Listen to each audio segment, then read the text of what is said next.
प्रभु यीशु मसीह के नाम से सबको जय मसीह की। आज का वचन है उत्पत्ति की किताब उसका 26 अध्याय 24 वचन।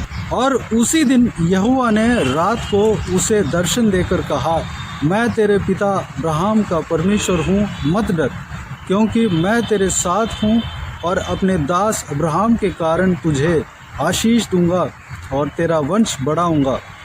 मेरे प्रियो, यह आशीष वचन परमेश्वर इसहाक को देता है। इसहाक जो है अब्राहम के संतान है, अब्राहम के वाचा का संतान है। अब्राहम को जिस तरह वाचा दिया, जो कि तुम्हारा संतान को आकाश के तारागण के समान अनगिनत करूंगा और समुद्र के बालू के समान अनगिनत करूंगा, उसी संतान, जिस संतान के बारे में परमेश्वर ने बात किया, वाचा दिया, वह संतान जो है इसहाक है।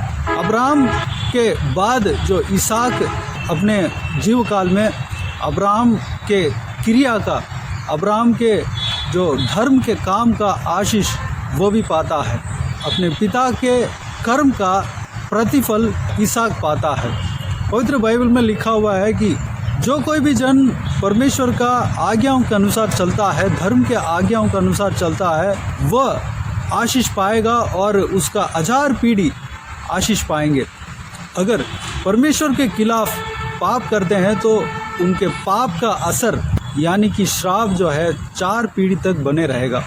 अगर हम परमेश्वर प्रभु यीशु मसीह के पीछे चलते हैं तो हमारे पीढ़ी में जितने भी जन, जितने भी लोग आएंगे, जितने भी बच्चे आएंगे, बेटा बेटी, उनके द्वारा जो जन्म होते हैं, पोता पोती, और पोता पोती के द्वारा जो कोई भी बच्चे जन्म होते हैं, उनका बच्चे सब आशीष पाएंगे। इस तरह की 1000 पीढ़ी तक हमारे धर्म के काम का प्रतिफल वह लोग पाएंगे, हमारे धर्म के काम का आशीष वह लोग पाएंगे। अगर हम धर्म के मार्ग में नहीं चलेंगे और परमेश्वर प्रभु यीशु मसीह के खिलाफ अगर हम करेंगे, जानबूझकर करेंगे, अगर हम सुनने के बावजूद भी, हम प्रभु यीशु मसीह का वचन को जानने के बावजूद भी हम प्रभु यीशु मसीह के पास नहीं आ रहे हैं और उल्टे काम कर रहे हैं, परमेश्वर के खिलाफ हम काम कर रहे हैं, हम सुधरने का नाम नहीं ले रहे हैं, हमारा हृदय उद्धार पाने का, हमारा हृदय में परिवर्तन लाने का कुछ हम कोशिश नहीं कर रहे हैं, मन फिराने का काम हम नहीं कर रहे हैं, हम सब कुछ जानने के बावजूद भी हम संसार के जीवन में, पाप के जीवन में हम जी रहे हैं, तो हमारे कार्य का, हमारे कर्तव्य का असर हमारे बच्चों के ऊपर पड़ता है। हमारे बच्चे ही नहीं बल्कि उनके बच्चे और उनके पोता पोती जो है, वहाँ तक हमारे पापों का असर पड़ता है। यानी कि हमसे लेकर हमें तो शाप मिलेगा ही मिलेगा, बल्कि हमारे बच्चों को ऊपर 4 पीढ़ी तक उसका असर पड़ता है। हमारे लिए और हमारे पीढ़ियों के लिए अगर भलाई करना है तो हमें प्रभु यीशु मसीह के साथ साथ चलना है। पवित्र वचन कहता है कि माता पिता अपने बच्चों के लिए धन इकट्ठा करके जाते हैं। एक सही धन क्या होता है? जो इस धरती में जो कुछ भी बच्चों के लिए इकट्ठा करते हैं, उसको अगर चोर आता है तो चोरी करके ले जाएगा, या कीड़े मकोड़े खा जाते हैं, वो मिटने का संभावना रहता है। लेकिन हम स्वर्ग में धन इकट्ठा करते हैं तो वो कभी मिटेगा नहीं। कोई चोर आकर उस धन को चोरी नहीं करके ले जाएगा और कोई कीड़े मकोड़े नहीं खाएंगे, उसका नाश नहीं होगा, बल्कि वो धन जो है अपने बच्चों के लिए काम आएगा, अपने नाती पोतों के लिए काम आएगा। मेरे प्रियो, इसलिए हम प्रभु यीशु मसीह के ऊपर विश्वास करना है, प्रभु यीशु मसीह के साथ चलना है। जिस तरह अब्राहम परमेश्वर के आज्ञाओं के अनुसार चला था, उस तरह जब हम चलेंगे तो अब्राहम के संतान में से जितने भी जन आए थे, इसहाक, इसहाक के बाद याकूब, हम परमेश्वर के वचन को जब हम पढ़ते हैं, अब्राहम की हिस्ट्री को जब हम पढ़ते हैं, तो उनके पीढ़ी में जितने भी जन आए थे, अब्राहम के द्वारा वो सब आशीष पाए गए। मेरे प्रियो, इसलिए हमें अब्राहम की तरह प्रभु यीशु मसीह के मार्ग में चलना है, परमेश्वर के आज्ञाओं के अनुसार चलना है, धर्मी जन बनकर रहना है, विश्वास में हमें स्थिर रहना है। यहाँ पर हम देखते हैं इसहाक जो है आशीष पाता है। इस वचन में लिखा है कि मैं तेरे पिता अब्राहम का परमेश्वर हूँ, मत डर, क्योंकि मैं तेरे साथ हूँ और अपने दास अब्राहम के कारण तुझे आशीष दूंगा और तेरा वंश बढ़ाऊंगा। परमेश्वर इस तरह कहता है, तुम्हारा पिता के कारण तुझे आशीष दूंगा।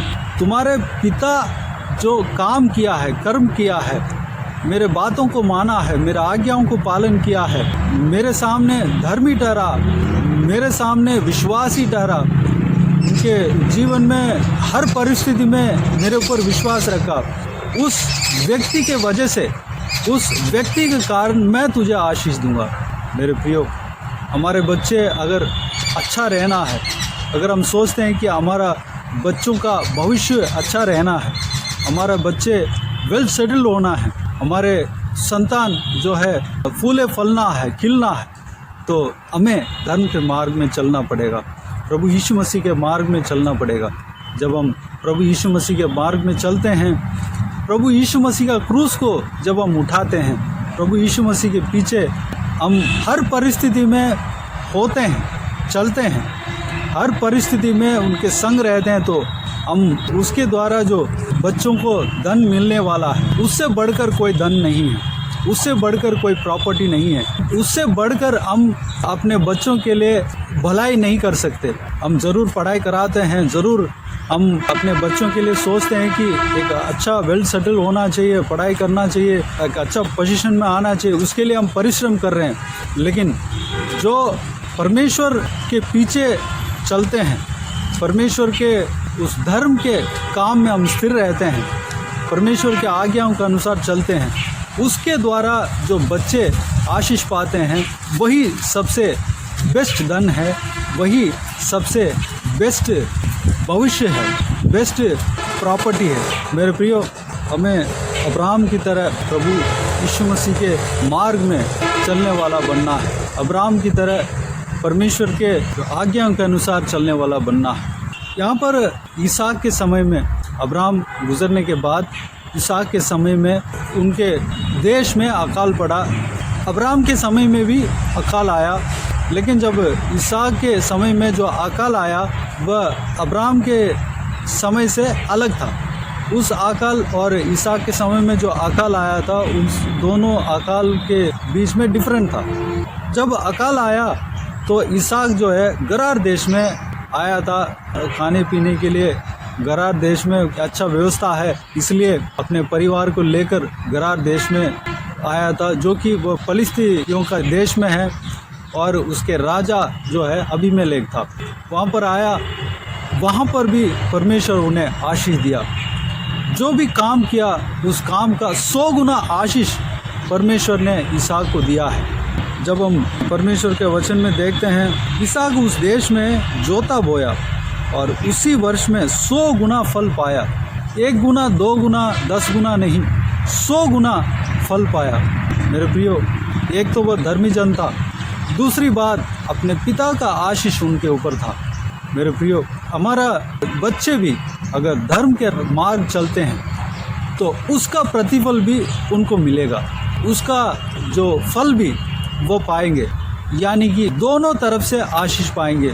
एक तो अपने पिता के धर्म के कारण आशीष पाते हैं, दूसरी बात अपने ही धर्म के कारण वो आशीष पाते हैं। दोनों तरफ से आशीष पाते हैं, यानी कि हम सोच सकते हैं कि वह आशीष जो है कितना बड़ा है, कितना मजबूत है। यहाँ पर देखते हैं 100 गुना आशीष पाया। अगर 1 कुंटल का प्रॉफिट जिस ज़मीन से होता है, उस ज़मीन में 100 कुंटल का प्रॉफिट हो रहा है, तो कितना ज़्यादा आशीष है, देख लीजिए। मेरे प्रियो, अगर हमारा बच्चे धर्म के मार्ग में चलेगा तो 100 गुना आशीष पाएंगे, यानी कि हमारे धर्म के कारण भी उनको आशीष पहुंचेगा, प्लस उनके धर्म के काम के फल भी उनको मिलेगा, उनका प्रतिफल भी, उस धर्म के काम के प्रतिफल भी उनको मिलेगा। मेरे प्रियो, हमारे बच्चों को धर्म के काम को सिखाना है, परमेश्वर के आज्ञाओं को सिखाना है, परमेश्वर के व्यवस्था को सिखाना है, परमेश्वर के पीछे किस तरह चलना है हमें उनको सिखाना है। प्रार्थना करना बचपन से सिखाना है, वचन को बचपन से उनको समझाना है, जो कि परमेश्वर का वचन यही कहता है कि अपने बच्चों को चलते समय, फिरते समय, जहाँ भी बैठते हैं, उठते हैं, बच्चों से परमेश्वर के आज्ञाओं के बारे में बोलते रहना है, बात करते रहना है। जिस तरह हम घड़ी बांधते हैं, उस तरह परमेश्वर के आज्ञाओं को बांधे रखना है। परमेश्वर का वचन हमेशा हमारे साथ ही रहना है। अपने बच्चों को बोलते रहना, उनका हृदय में, मन में भरते रहना है। परमेश्वर ने बीते हुए काल में, बीते हुए समय में क्या क्या अद्भुत काम किया, परमेश्वर का खूबी क्या है, परमेश्वर का काम क्या है, परमेश्वर ने कितना बड़ा बड़ा काम किया। इजरायलियों का समय में, मूसा के समय में, इजरायलियों के जीवन में कैसे परमेश्वर ने अद्भुत काम किया। लाल समुद्र को इजरायलियों के लिए 2 भाग कर दिया, परमेश्वर ने 2 भाग किया। उसके बीच में सूखे ज़मीन बन गए थे और उस सूखे ज़मीन में इजरायलियों को उस लाल समुद्र से पार कराया। पीछे जो फिरौन और उनके सेना जो कि इजरायलियों को मिटाने के लिए आ रहे थे, उनको पकड़ने के लिए आ रहे थे, उनको लाल समुद्र में डुबाया और वह सब का अंत हो गया, वह सब समुद्र में रह गए। इस तरह की कई सारे संभव जो कि इजरायलियों के लिए परमेश्वर ने किया और बहुत सारे परमेश्वर के अद्भुत काम है, आश्चर्य काम है। बस सब कुछ अपने बच्चों को बताना है। परमेश्वर के ऊपर भय उनके मन में आना चाहिए, परमेश्वर के ऊपर डर उनके ऊपर आना चाहिए, परमेश्वर के ऊपर विश्वास उनके अंदर आना चाहिए, परमेश्वर के ऊपर प्रेम उनके अंदर आना चाहिए। परमेश्वर के आज्ञाओं के अनुसार चलने में ही भलाई है, इस बात को वो समझना चाहिए।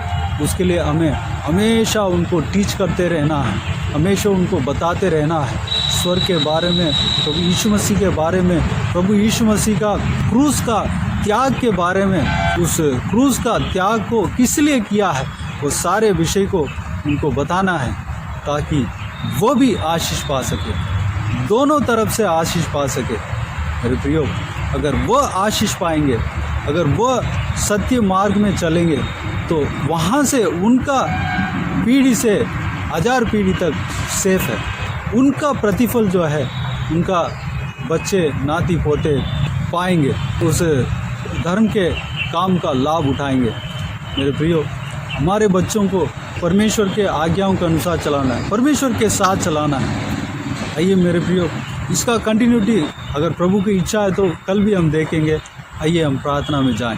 प्यारे पिता, दयालु परमेश्वर, आपको धन्यवाद देता हूँ आज के इस आपके बहुमूल्य वचन के लिए। आपको धन्यवाद देता हूँ परमेश्वर, बीते हुए दिनों में हमें संभाला, बचाया, सुरक्षित रखा। आपको धन्यवाद देता हूँ आज के इस आपके बहुमूल्य वचन के द्वारा हमने जो कुछ भी मनन किया है, सारे बातों के लिए आपको धन्यवाद देता हूँ परमेश्वर।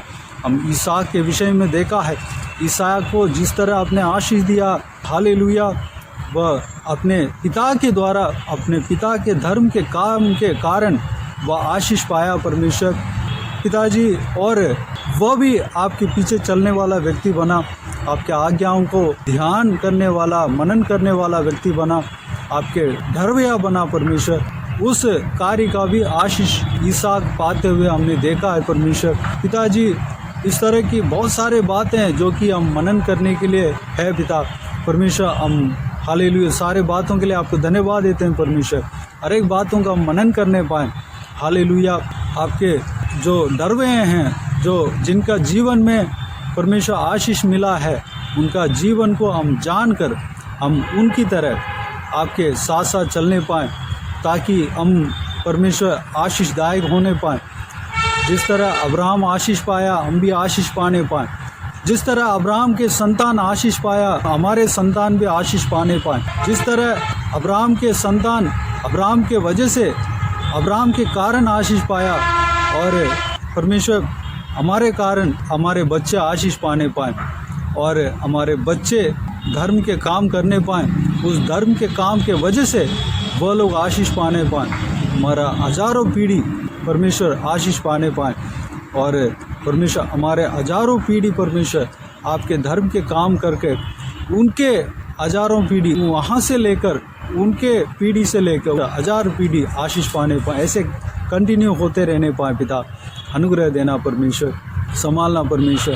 हम अपने बच्चों के साथ आपके अद्भुत काम को शेयर करने पाएँ, आपके बहुमूल्य वचन को शेयर करने पाएँ, आपके बारे में हम अपने बच्चों को बताने पाएँ, सिखाने पाएँ, उनके हृदय में आपके भय को बोने पाएँ, आपके ऊपर विश्वास को बोने पाएँ, आपके ऊपर प्रेम रखना चाहिए, उस प्रेम को हम बोने पाएँ पिता। हमें सिखाना, हमें चलाना पिता। धन्यवाद। हालेलुया। हमें इस्तेमाल करना परमेश्वर। हालेलुया। हमारा हाथ में हमेशा आपके आज्ञा हमेशा रहने पाएँ पिता। आपके आज्ञाओं को, आपके वचनों को, आपके परमेश्वर अद्भुत कार्य को हम परमेश्वर अपने बच्चों को बताते रहने पाएँ, सिखाते रहने पाएँ, ताकि वह भी आपके पीछे चल सके, आपके क्रूस को उठाकर आपके पीछे चल सके। परमेश्वर अनुग्रह देना पिता। बाकी सारे बातों का आपके हाथों में सौंपते हैं परमेश्वर। जो कोई भी व्यूअर्स इस वीडियो को देख रहे हैं पिता, हर एक जन को इसी तरह आशीष देना, चलाना पिता। किसी को भी कोई भी कमी घटी ना होने देना। हर एक जन धर्म के काम करने पाएँ, आपके ऊपर विश्वास करने पाएँ, जिस तरह अब्राहम चला, हर एक जन चलने पाए पिता, ताकि उनका पीढ़ी आशीष पाने पाए पिता। अनुग्रह देना पिता। हालेलुया परमेश्वर। बाकी सारे बातों का आपके हाथों में सौंपते हैं परमेश्वर। जो कोई भी व्यक्ति बीमार है परमेश्वर, उन सबको आपके हाथों में सौंपते हैं। उन्हें छूना, चंगा करना प्रभु यीशु मसीह के नाम से चंगा होने पाए। जो कोई भी जन दुख में है, तकलीफ़ में है, सारा दुख को, तकलीफ़ को दूर करना, परेशानी को दूर करना, आंसुओं को पोंछना। कोई भी जन बीमार हो परमेश्वर, उनको चंगा करेंगे। धन्यवाद देता हूँ पिता। जो कोई भी जन जहाँ कहीं भी जाते हैं, आते हैं, उनके संग रहना, उनके ऊपर आपके हाथ हमेशा बने रहने पाएँ, सुरक्षित रखना पिता। हालेलुया। बाकी सारे बातों आपके हाथों में सौंपते हैं पिता। बुजुर्ग व्यक्तियों को आपके हाथों में सौंपते हैं। उन्हें आशीष देना, सुरक्षित रखना परमेश्वर, संभालना, उनको लंबी उम्र देना, शरीर में ताकत बल देना, स्टैमिना देना। बच्चों को आपके हाथों में सौंपते हैं, उनके संग रहना, सुरक्षित रखना, आपके लहू से छिपाना पिता। धन्यवाद। हालेलुया। इस सेवकाई में जुड़े हुए हर एक जन को परमेश्वर इसी तरह आशीष देना, संभालना परमेश्वर। धन्यवाद। हालेलुया। धन्यवाद। और ये सारे बातों का आपके हाथों में सौंपते हैं। सारा आदर, महिमा, जलाल आपको मिलती रहे। सारा दुआ प्रार्थना को प्रभु यीशु मसीह के नाम से मांगते हैं। सुनो, ग्रहण कर। आमीन आमीन। प्रभु यीशु मसीह के नाम से प्रभु यीशु मसीह का आशीष और अनुग्रह हम सभी के ऊपर बने रहें। आमीन आमीन। मेरे प्रियो, इस चैनल को सब्सक्राइब करें और शेयर करें। अगर किसी को भी प्रार्थना का विषय हो तो डिस्क्रिप्शन में दिए हुए नंबर पर कॉल करके प्रार्थना करा सकते हैं। हम आपके लिए प्रार्थना करेंगे। आप अपने व्यक्तिगत प्रार्थना में हमारे लिए प्रार्थना कीजिए। सेवकाई के लिए, सेवकाई का उन्नति के लिए, सेवकाई में जुड़े हुए हर एक जन के लिए, हर एक आत्मिक उन्नति के लिए, तरक्की के लिए, आत्मिक आशीष के लिए, संसारिक आशीष के लिए, पारिवारिक आशीष के लिए प्रार्थना करें। परमेश्वर प्रभु यीशु आप सबको आशीष दे। इस सेवकाई के द्वारा परमेश्वर आपके जीवन में कार्य किया हो वो भी हमें बता सकते हैं, ताकि हम सब मिलकर परमेश्वर को धन्यवाद दे सकें, महिमा कर सकें। परमेश्वर आप सबको आशीष दे। आमीन आमीन।